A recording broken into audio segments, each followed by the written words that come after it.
Welcome back to another episode of Nate G219, to Hell But Back and Better. I hope everybody's doing great today. As you see, my scenery's changed. I'm in a hotel room out in New York right now.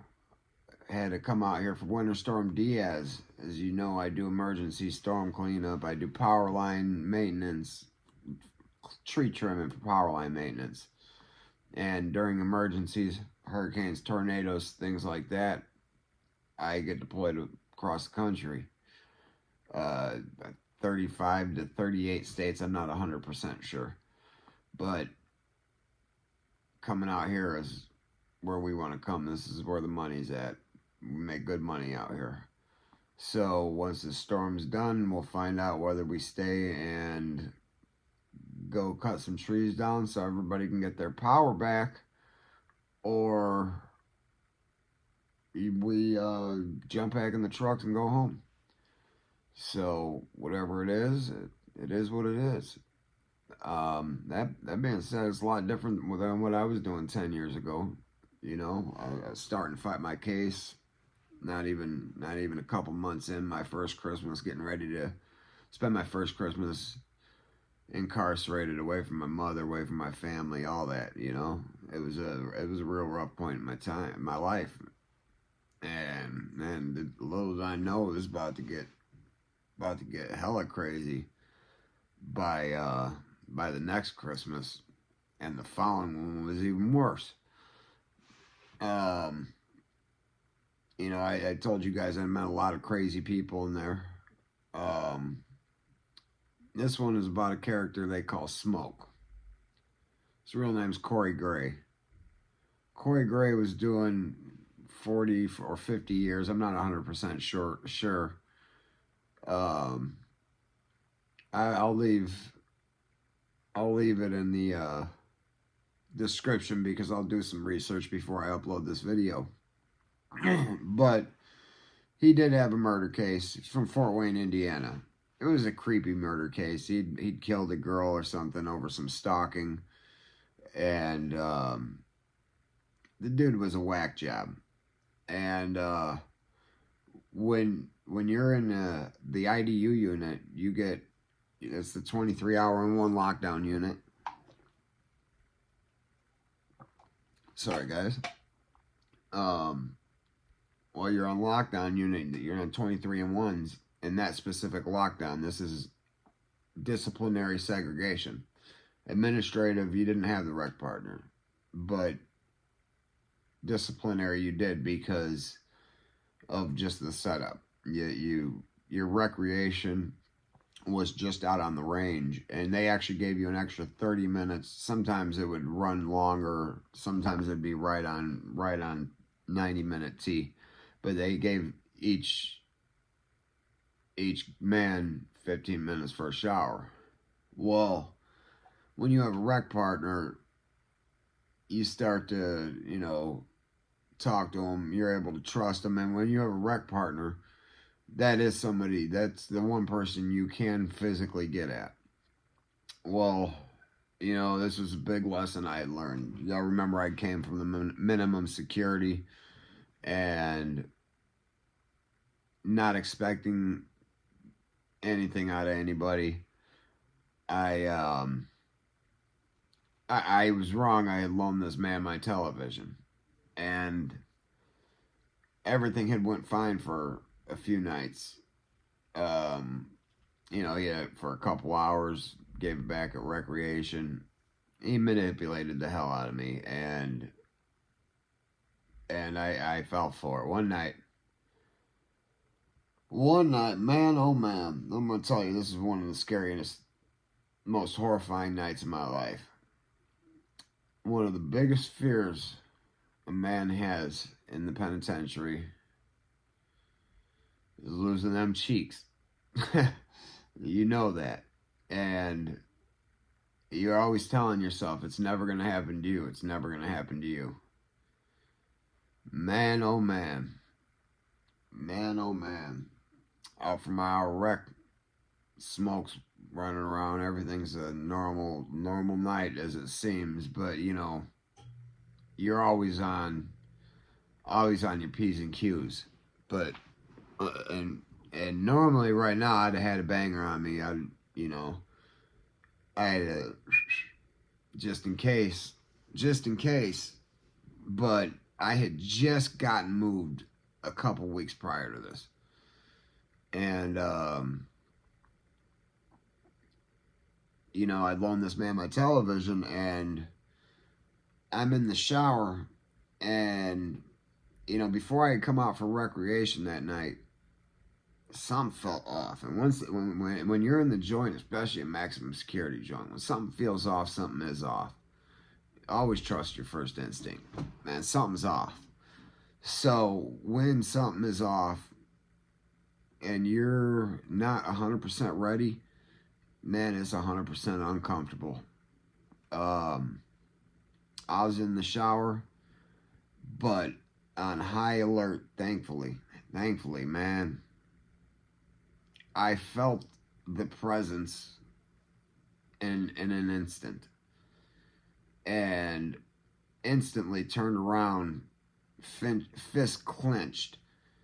As I turned, I noticed smoke running at me with what turned out to be a 9.5 inch, what they call them hawks, shanks, whatever. No, this was a damn miniature machete running straight at me with this unbelievable look in his eyes. And I'm bare ass naked in my shower shoes, and all I can do, fight or flight instinct is one thing, but when there's no flight, you better fight. And when there's a 10-inch knife involved, you better fight. I was in a corner in the shower in a cage. So, man, I swung for the fences. I aimed dead for the man's chin, and it missed. But him right here in his Adam's apple, man, the noise a man makes when you have hit his Adam's apple. I thought it killed the man. Man, I couldn't even imitate the noise that made. But smoke, just instant heave. I just, that wasn't my only swing. That was just the first connection. And I threw probably 60 punches. Oh, by the way, again, I am never glorifying any of this. I want to give you guys a little information of the bullshit that you're going to have to go through if you want to if you want to do have the lifestyle that we have that leads us to prison. This is what some of the things that you might experience. So, I'm not glorifying any of this, and hopefully if you have to experience any of this, you make it through like I did. Because I don't know what that man was running in there for, but he had a knife out, and had he gotten me, I believe he would have stabbed me, and he would have taken my cheeks.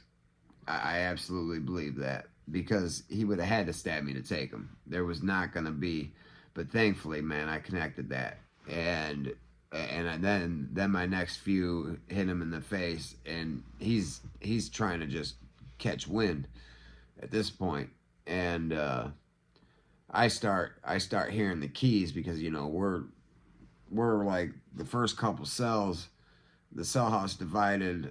There's 50 cells on each side, 50 cells on each side of the cell house, and you got east and west, and there's 2 floors, and this is the top floor of the building, but there's 2 tiers in this specific range. So 50 cells, so 25 on the bottom, 25 on the top, or maybe 2 more on the top than the bottom or something. I don't remember how it was, because the showers were on the bottom floor, but there was also a gate that separated them in half. So there was technically 4 sections of IDU. There was 25 cells in each quarter, and I was in the southeast corner, what would have been the east side of it, in like cell 102 or 104 or something. So one of the closer ones to the front. They just arranged people, and well, thankfully the showers were also in the front. Like the showers were even closer to the guard's booth than I was at this point. And the man, the guards come running around the corner, and one of the guards, I'll never forget this man. This man looked just like Fat Joe. I started calling him Terror Squad. If he still works there, I guarantee you he's still called Terror Squad to this day. Unless he got a facelift and dropped 100 pounds, he's still getting called Terror Squad. But that man come running around the corner with that O2 spray, whoosh, lit us up. Lit us up. Man, man, oh man. But man, that's the harsh realities of prison, man. Sometimes you don't know if you're gonna make it. Sometimes you don't know if you're gonna go home to see your mom, your kids, anybody that you love. And what I was doing 10 years ago, leading into that shit, and what I'm doing now, making a damn honest living. I'm not making the best money in the world. Gosh, do I wish I could be making more.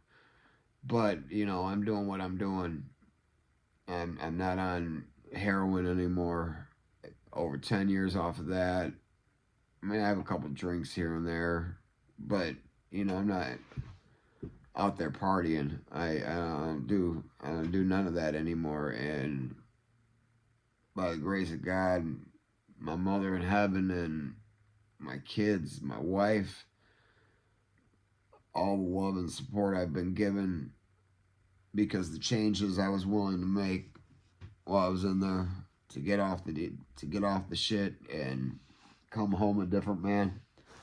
I came home and I hit the ground running when I came home the second time. Been working ever since, working my way up since. Couple years later, I bought a house. It's been 2 years since then. I've been home. It'll be 5 years, January 18th. So, I've had little time, but, buying a house after being in a maximum security prison 5 years before that, it's a big feat to do from nothing to where I'm at now. I want to thank everyone today, and just hope everybody's having a good holiday season so far. It's been a busy one for me so far. I still got a lot of shopping to do. And if anyone wants to support the channel, Cash App is NateG21964. You don't have to send me anything. Anything would be greatly appreciated. I'm trying to fund this so I can start editing a little better and stuff like that, and maybe start throwing my buddies that are in there a few more bucks and stuff like that, because anything I do for them is all on my own. So if anybody does want to help, let me know, man. But thanks. That's another one out. You guys have a good night.